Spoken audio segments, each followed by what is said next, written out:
Good morning. What's going on, everybody? Party people in the house. It is Wednesday, 21st. We're trying to get through this week, man. Only 2 more days. I don't know if you got kids like me. Only got 2 more days of having them little kids in school. And then I got to figure out what to do with them for the rest of the damn summer.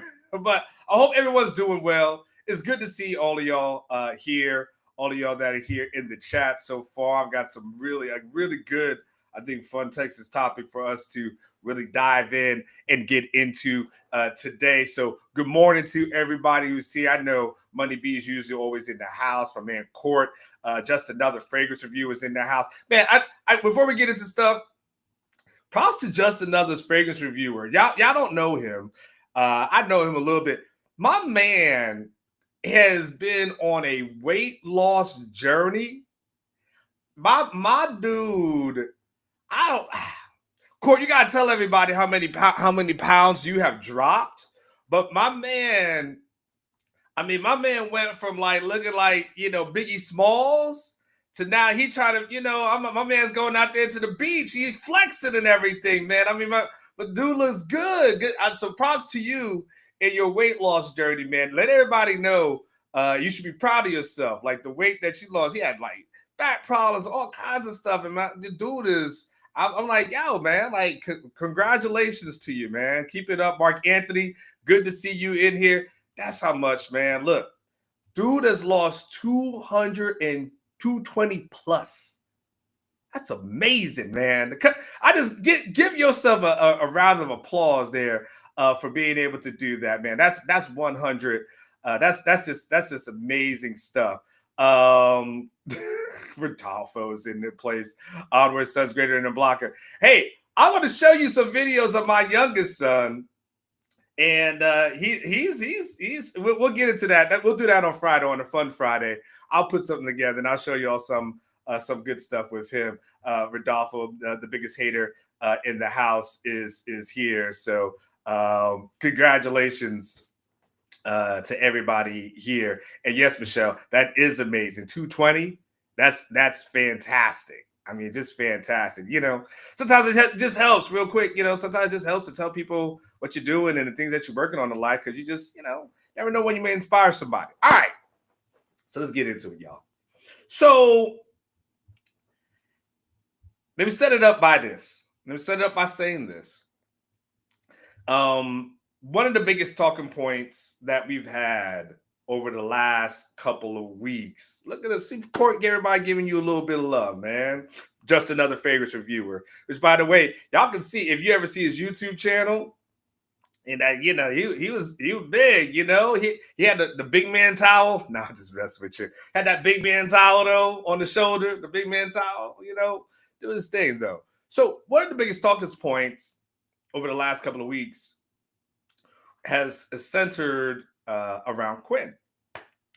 And really what happened or didn't happen in the NFL draft. And we've had these conversations about this, what he's been able to do, and what didn't happen, rather, in the NFL draft. I'm sorry, I was thinking about Court for a second. Let me just tweet this out. All right, there you go. And most of us kind of went into the NFL draft thinking to ourselves that, all right, Quinn's probably going to be a day 3 pick, right? But we thought high day 3. Nobody really said 7th round, almost undrafted. Like that wasn't on anybody's mind. Like none of us were thinking that was a possibility.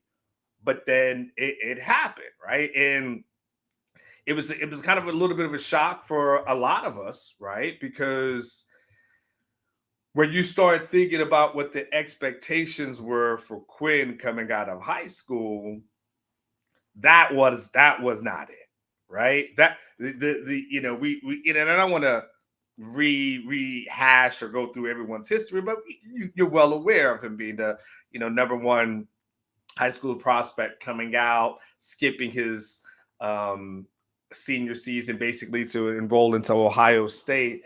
And he gets there to, that doesn't work out. There's always a rush to get to somewhere, right? And so he finally gets here to Texas, right? And Mark, we're going to talk about that. We're going to talk about that in a second because that's exactly what I'm going to focus on today. And so thanks, Mark, for being here. And so we understood like the what happened within his journey. And I've always said, and I've kind of said, and that's why I think Miami will be a good spot for Quinn, because I felt like everything's always been rushed to get to the next point. It's like, okay, let me get from high school to college. Let me get to high college. Let me get to not really. Let me get to high school to college so I can get some NIL. Then it was okay. Well, now I'm at Ohio State, but I'm not really playing. So let me rush from Ohio State to Texas. And then it was okay. Well, I'm going to do this for a couple of years, and I'm going to get to the NFL. But he wasn't when they did and went to the NFL draft advisory after his second season. You know, they didn't. There was not the greatest report, or at least a report that they were happy with. So they said, okay, let's come back for one more year. And by coming back for one more year, that put Arch off for another season. Like last year was supposed to be Arch's year, but Quinn comes back. Sark says, "Okay, I'm going to let you be the quarterback going into that season." And what was interesting, I had to go look this back up. I looked this back up. I'll tell you, man, this public school educational system sometimes it's done good, but Lord have mercy. So there was this website. It's called betonline.ag, and they had Heisman odds for the 2024 Heisman winner previous to, before the season, right? Can I tell you that Jalen Milroe had the best odds at 7-1. Carson Beck was at an 8-1. Quinn Ewers was also at 8-1. Okay. Dylan Gabriel was at 9-1 as well, right? So, and you had Will Howard, things like that, right? Nico from Tennessee, he was at 16-1. And Jackson Arnold, by the way, was at 18-1. Goodness gracious. Can I tell you? So you go all the way down.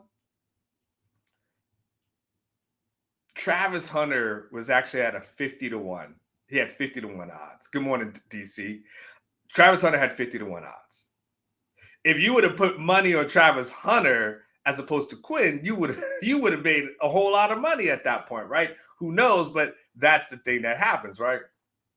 So you got Quinn going into last season, where so we have to can't ignore history. He was a person that was supposed to be the thing that we thought was going to be, which is going to be like a first round pick at some point, or at least a second round pick, something to that effect. That's what was the expectations going to be. And that has, okay. Well, DC, I'll just put it in here. I mean, I have an email account here. You can have it. Here you go. You can use this. By the way, that's my email account, but that's like my bootleg account. That's what, just so you know, like I check it once a week or so. That's just my bootleg account. So if somebody actually tries to hack my stuff, like I ain't too worried about like if I lose it. So it is not like, ooh, that thing is attached to anything of significance. It's just my public account. I have another one through Orange Buds I haven't been able to access for a year. So there's that. So I don't know.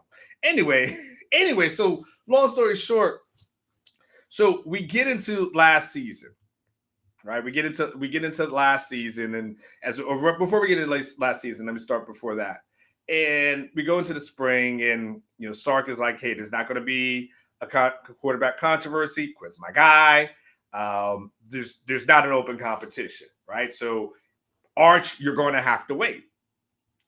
And that was just something that they had to talk to Arch and the family about, and kind of lay that out. And just say, hey, Quinn is going to be our guy. Like this is, we have nothing against you, but you could go continue to grow, continue to develop, all those kind of things, right? But Quinn's going to be the guy going to this season. So we all knew that.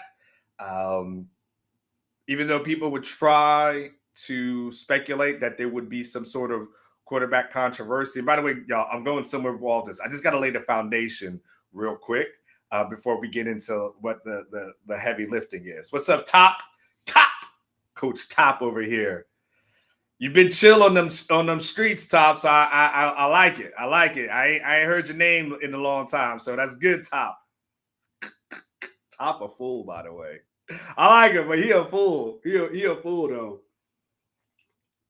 But I do like him. And so there's no controversy. There's nothing to that effect, right? So we get into the season. Quinn has a good performance. You know, they go and they beat Michigan, right? But what happens eventually is what typically has happened to Quinn throughout his career. He gets hurt, right? He gets hurt. Arch comes in. He starts for a couple of games. And there are Texas fans at that point who are saying to themselves, okay, well, why not just roll with Arch for the rest of the season? But Sark was never going to do that. That was not in the cards. That was not in the plans. And there were times that Sark got asked about it. He didn't appreciate the question. Not by me. He doesn't like hypothetical questions by me. But he didn't like people asking him about, the potential of Arch. And so, but it was clear that no matter what happened when Quinn came back from injury, it's going to be Arch's team, right? We all understood that. That's kind of where it was. And so we get in there, the season happens, the 2 losses to Georgia happened, the playoff games happen, and Texas, loses to Ohio State, right? Thanks, DC. I'll check it after the show. Appreciate it. Now I'm curious what the hell he invited me to. What the hell is the invite for now? Well, now I'm just curious. What the hell is this? It better be something. Let me see. It may not be like a housewarming or something like that. Oh, interesting. Huh. All right. That's in San Antonio. It's your birthday party. Interesting. All right, Sunday, June 1st. Man, you providing the alcohol? What's that? Let me know what's good. Anyway, so the season happens, and I think after the season's over, there was a question. Stop it, Michelle. Stop. I'm back on focus. Good morning, Stephanie. So the season happens. The season concludes, and there were still some people who questioned, did Sark make the right decision by playing Quinn over Arch? I can tell you Jeff Ketchum questions that. If y'all ever heard any of his damn shows, you already know where Jeff stood on that whole thing. And I think there was other people who questioned it as well. And so it becomes real interesting now because there was something said by Aaron Murray, and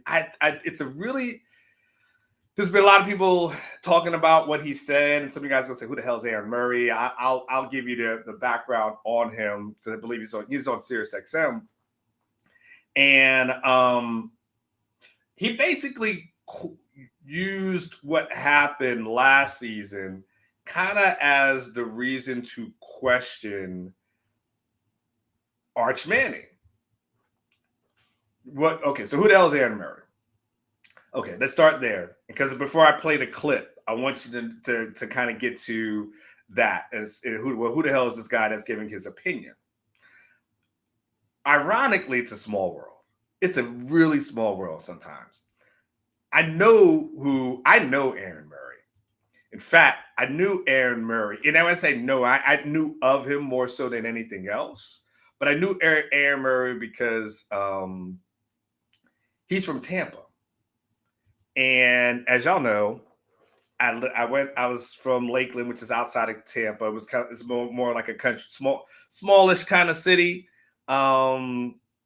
Lakeland, Florida. I don't know what our population is now. I don't know if it's like 80, maybe we're at 100,000 now. Maybe we've grown. Somebody can look that up for me. But back in the 90s, it was a little bit smaller than that. We had two McDonald's, one on the north side of town, one on the south side of town, right? That's what we had. And I remember when we got an AMC. I remember when they built an AMC 8. We were like, oh snap, 8 theaters. It's one of those cities like those small country towns where you hang out at the McDonald's on a Friday night and things after the games and stuff like that. It's just kind of what that was, right? And so so I went to University of South Florida, and then I was covering, started doing high school, and then I started covering the Bucks. And so Aaron Murray was a really good high school quarterback in Tampa. Went to a high school called Plant High School.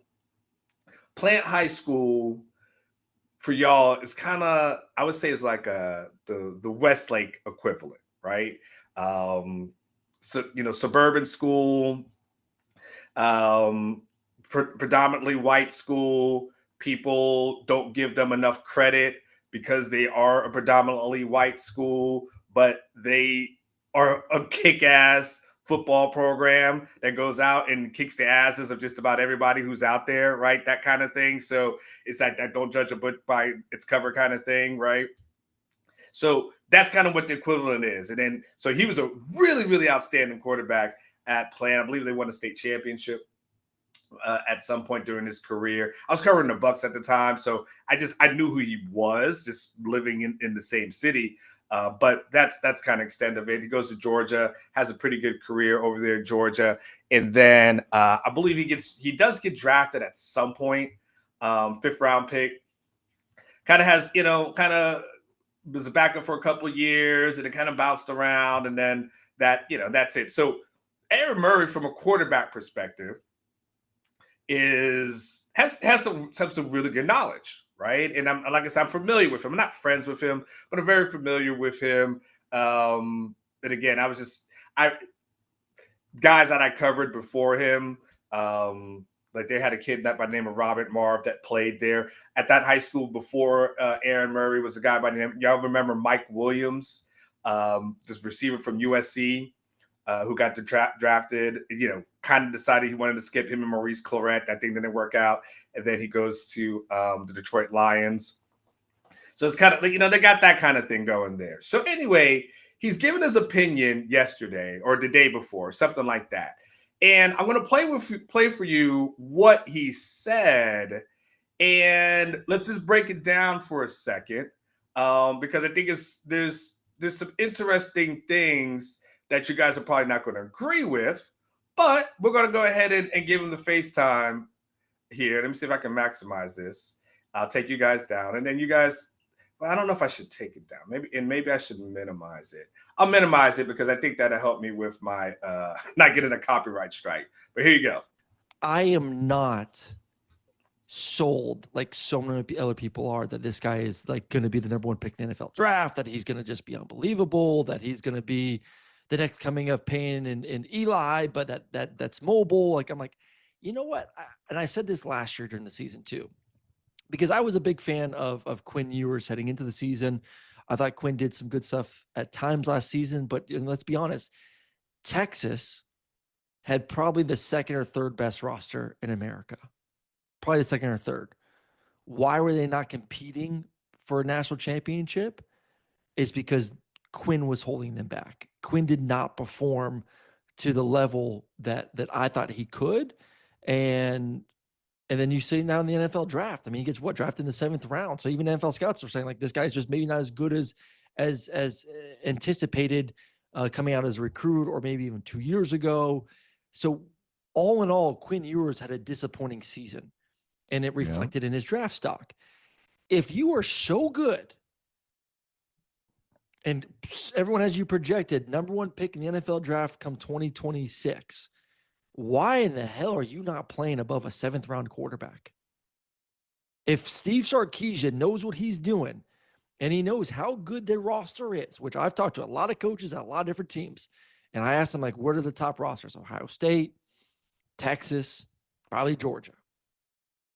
What it was holding them back? Quinn Ewers. Why was Arch not playing? So like, that rubs me the wrong way a little bit. And then you watch the tape, And yeah, it looks good at times. I wouldn't say like it looks incredible. It doesn't scream first round talent to me off the back. And I'm not saying he can't get there. And I'm never going to talk bad about a quarterback because I know how difficult it is. I'm cheering for him like I cheer for every quarterback. I want them all to have success, but I need to see it first. I'm not going to crown you this All-American superstar when I haven't seen you do it. Like right now, I would have a middle of the pack in the SEC when it comes to quarterbacks. Okay. So let's talk about this for a little bit, okay? And I'll start with when he says what was holding Texas back from competing for a national championship. The one thing I would say to him and just kind of in response to that is, I believe being in the college football playoff semifinals means you are competing for a national championship, right? I would think being one of the 4 teams left that could go to the championship and then losing to the eventual national champions probably means you are competing, right? That it's not like Texas was in some sort of bowl game, like the Alamo Bowl or something like that, the Cheez-Its Bowl or something, and you have to say to yourself, damn it, man, Texas was not competing, and we have to look at what the culprit of this was and what the downfall of it was. That's not it. Now, if you want to say is Quinn the reason why they didn't win that game, you could argue those things all day, but it wasn't like Texas. It wasn't like Texas wasn't competing for a national championship, right? They beat Clemson in the playoffs. They beat Arizona State in the playoffs, right? So they got there at Ohio State. It really was down to the wire at that point, and then Texas loses at that point, right? So we have that, and and you're right. Michelle, when he says never going to talk bad about a quarterback, and he's going to keep talking bad about a quarterback. Okay, so that part did happen, and Benji is 100% correct. We got eliminated to Ohio State, who had a better roster, and yeah, and by the way, Ohio State ends up winning a national championship. We saw what they were able to do against Notre Dame when it counted, right? So there is that. Okay. So there's that. I think there is another thing that I would point out with him is that at the end of the day, and I'm going to get to my big point in a second, but at the end of the day, I also understand that hey, you also went to Georgia. You have some loyalties to the University of Georgia. And there's a little rivalry going on now between Texas and Georgia. And I get that. So I understand there's going to be a little bit of bias. There's going to be a little bit of bias. Let's just be honest, right? That's going to be there. But I can guarantee you this. If Quinn Ewers entered the transfer portal, whether it was after last season or in the spring, there would be no shortage of people, programs that were coming after him, wanting him to play and start for their program, probably including Georgia, by the way. Just want to throw that out there too. Everybody and their mama would have went after Arch. Excuse me, I think I said Quinn, but I meant Arch. And everyone and their mama would have went after Arch if Arch decided that he would have went into the transfer portal. So there is that. Okay. So it's not like anybody's looking at him and saying he's not that good. But I think the biggest flaw to the argument against Arch, and I'll go ahead and just break it down and dissect it, is this. the thought process that Quinn being a 7th round pick somehow means that Arch isn't as good because you couldn't beat out a 7th round pick. That's the thought process, right? Well, he was supposed to be the Earth, Moon, and Stars, but damn it, man, he was only a 7th round pick. So therefore, Arch must not be as good. Here's the flaw to that, though. You know me. Men lie, women lie, numbers don't. It's the Jay-Z quote, right? That's not true. It is not necessarily true in the quarterback position. I'll give you a good example. Chris Leak, Tim Tebow. Chris Leak played at the University of Florida. Had success there at the University of Florida. No, at no point, and Chris Leak was highly recruited coming out of high school, by the way. And at the end of the day, Chris Leak was undrafted. Undrafted in 2007. He signs with the Bears as a free agent. Then he kind of bounces around the CFL. And and then when he's gone, Tim Tebow becomes Tim Tebow, right? Wins the Heisman Trophy. He's a 1st round pick. All those things, right? And so if you said to yourself, well, how do you not beat out Chris Leak? That guy wasn't even drafted. And it's like, well, then we have the Tim Tebow era, correct? So there is something to be said, and I got more examples, but there's something to be said when you understand that there is a development that sometimes needs to occur with quarterbacks. And just because your predecessor didn't have all that kind of success, and success is relative, right? Because college success and NFL success are two absolutely different things. This is where sometimes, Ketch and I, we don't necessarily see eye to eye, because Ketch will equate, 4 stars and 5 stars to guys who get drafted. And I don't equate it that way, because to me, 4 stars and 5 stars, the only thing that matters to me is how much college success that you've had, because less than 2% of college football players get drafted. So then how do you judge the other 98% that's out there? You judge the other 98% on what they're able to do in college. Anything past that, that's a different story. That's now judging what you've done in college success, and college numbers into what you do as far as your NFL draft stock. That's two totally different things for me, right? And so just understanding that one doesn't necessarily correlate with the other was kind of like my main point as I was trying to make. Just because somebody in front of you does not, quote unquote, get drafted, it's okay. So that's what the conversation I was trying to have. That's where I remember I was going. So did Quinn Ewers have success in college? Forget the NFL draft. That's a totally different conversation.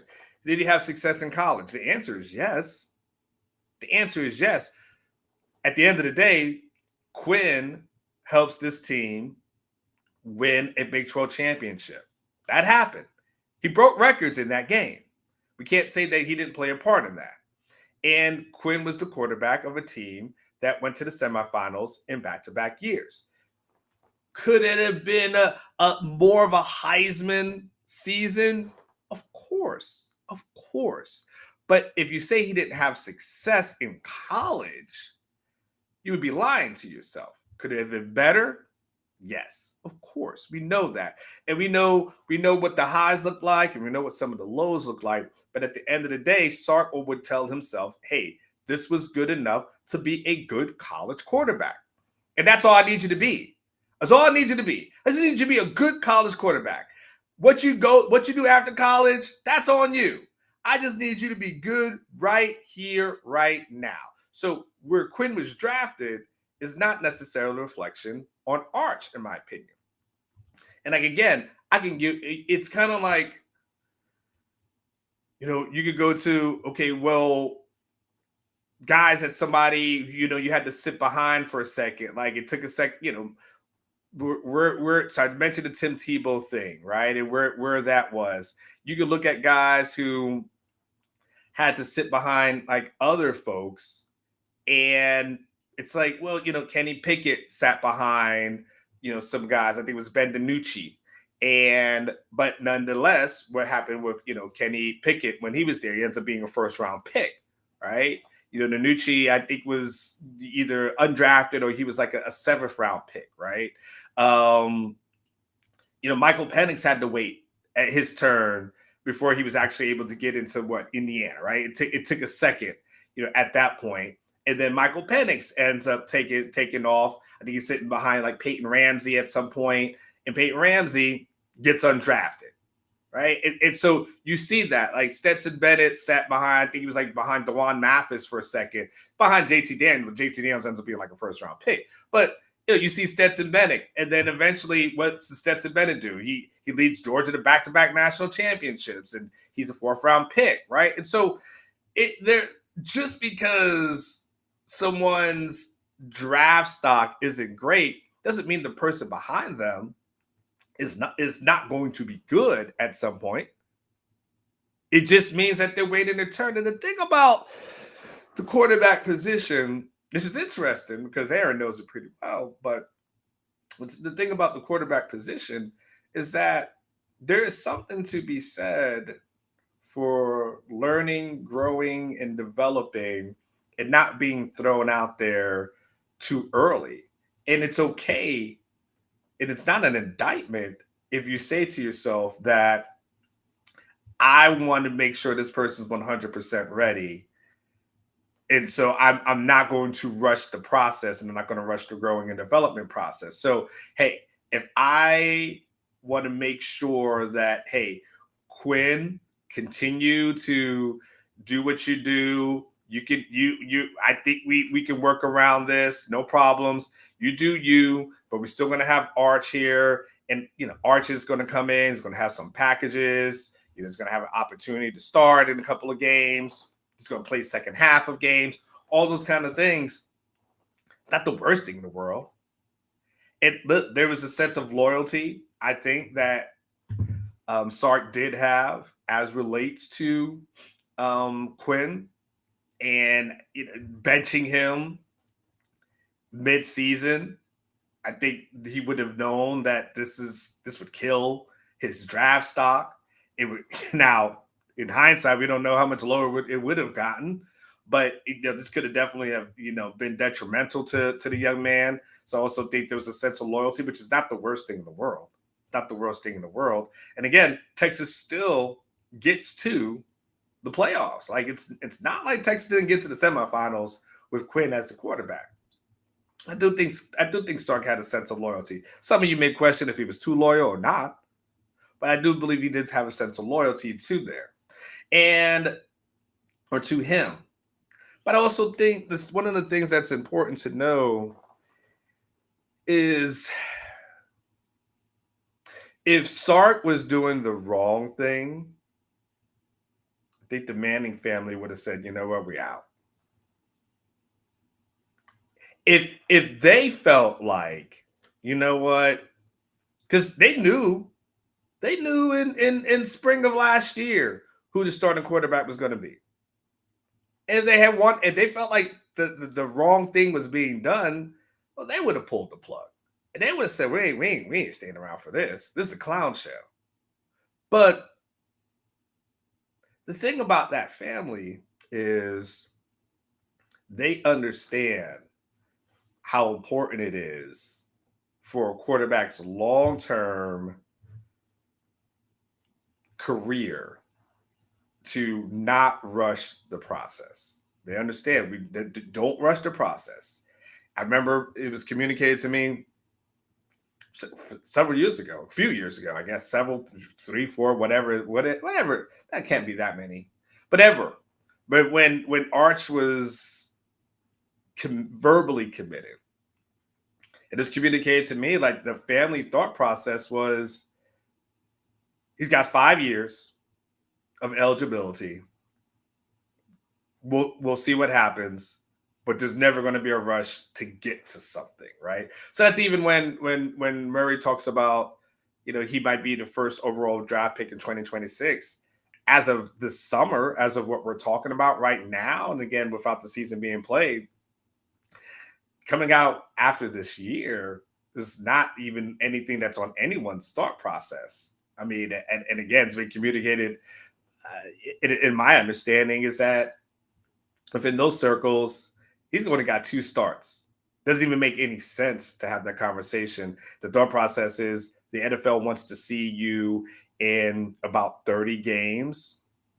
It's to show that if you're ready or not. And so he's got 2 starts. So, and I mean 30 starts. So it's okay. It's okay at this point for them to kind of wait because they know what it's like. You know, that family knows what it's like if you rush the process. That family knows what it's like when you get somewhere and you're in a bad situation. They know what it's like. Yeah, you're a first round pick. That's great. That's great. You're now at a really crappy team and it sucks. And now you have to deal with that crap for a couple of years, right? They know what it's like to get to New York and like, well, this sucks. Peyton knows what it's like, man. I got here to Indianapolis. This sucks. That's why it's been communicated to me. Look, college is fun. And Art should have fun, should enjoy himself, should enjoy his years in college. And go out, be young, go out to Whataburger, right? Just do whatever you do. Because when this is over, it's not fun anymore. Being a pro player, it is not fun. Trust me. It's not fun from the fan expectations. It's not fun with the media. It is not a good experience to be a rookie quarterback in the NFL because you're going to have the natural struggles, but you're definitely going to have that name on the back of the jersey. But more so, if you're a first round pick, it's bad. I remember when I was covering the Bucks and they drafted Josh Freeman. And there was the thought process of, well, why is it taking Josh so long to get on the field? And then he finally gets in when the Bucks are playing against, I believe it's the Patriots in London. And Raheem Morris finally decides he's going to play him. And then he plays him. And then it's like, oh gosh, this is not good. Now the following year, Josh did better, and then it just never got good after that. And and then I don't know where Josh is right now. Hopefully he saved his money or things to that effect, right? So, so there is the growth and development of a quarterback that it's okay. Like the thought process of, well, he didn't start ahead of Quinn, or he didn't take over Quinn's job, or Sark didn't bench him, or something like that. That's a reflection on Arch. No, it's not. It's just a reflection on the process. It's a reflection on the growth process. Yes, Josh Freeman, but it's a reflection on the process of growing and developing, and getting a quarterback ready. So then, when he is ready, that there's no looking back. There's no turning back at that point.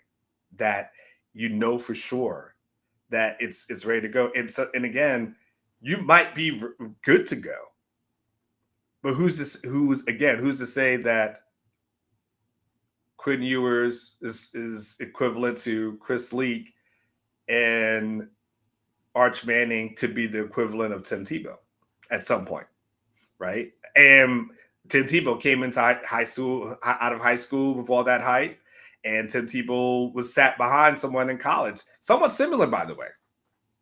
Kind of some packages for him here and there, but not necessarily starting. And next thing you know, he takes over as that starting QB, and the rest is history. I should write about that, by the way. I'm just gonna put that down. Tim Tebow, Eagles are shining. So there's nothing to be said, or wrong or anything like that. So I think as we turn the page on, oh damn, I'm looking at the time.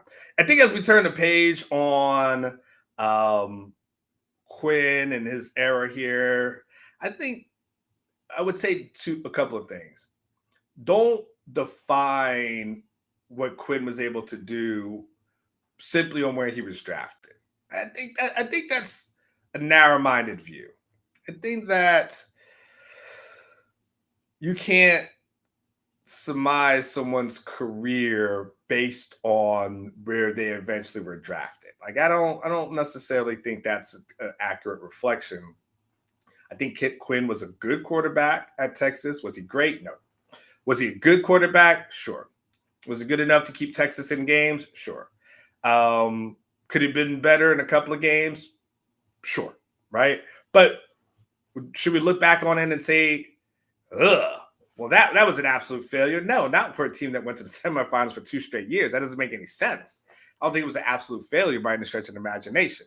Now, does that mean does that mean Arch will somehow not meet your expectations? No, because they're two totally different players. They're two totally different skill sets. And one doesn't have anything to do with the other. And one kind of laid the foundation. It's not unreasonable to expect or believe that the next guy who gets it, which is going to be Arch, is going to be able to take it up to the next level to where Texas needs to be. So, if I was Arch, I would definitely view this as, and by the way, Eli sat behind Romaro Miller, by the way, just so we're clear. So somebody texted me to watching the show.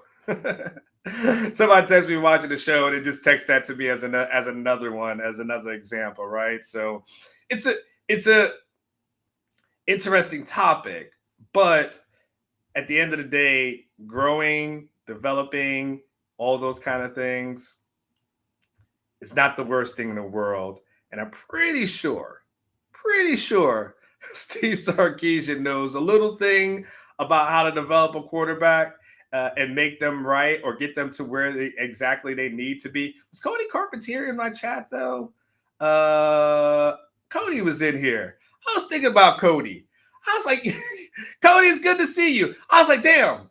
I was thinking this morning, I was like, I don't think Cody ever comments on anything on my show. I was like thinking to myself, I don't think Cody ever comments on my show. But Cody is in here. And Cody's in here. Thank you, Cody, for kind of chiming in there as well. It's good to see Cody. Cody's really good at Cody, y'all see him later in the afternoon/evening. Cody might be a guy that I may have to give a job application to. No, Jeff Banks didn't text me, by the way, Rodolfo. Jeff Banks texts me. He's gonna be like, hey man, I don't make fun of me for offering another long snapper. Jeff Banks is out there on the road right now offering somebody a scholarship as a gunner. He like, I need more scholarship special teams players. Who you got? Who's my gunner? I'm offering you. Jeff Banks is gonna probably he gonna try to fight me somewhere at some point. You'd be like, man, I heard you talking a lot of smack about me, man. I'm like, yeah, dog, you offer everybody. All right, man, I gotta get out of here because the recruiting show is coming up next. I gotta clear the decks for them so they can start getting set up and prepared. Jeff Banks is like, hey, I love this. Sark, just hear me out. Sark's like, oh, Jesus. He's like, just hear me out. Hear me out. Yes. Ezra, he's like, man, Sark, listen, I saw this guy. He is an amazing holder. We've got to offer him. We gotta offer him. It's like, Jeff, seriously, man. Okay, listen, I'm gonna give you one. I'm just gonna give you one, and that's it.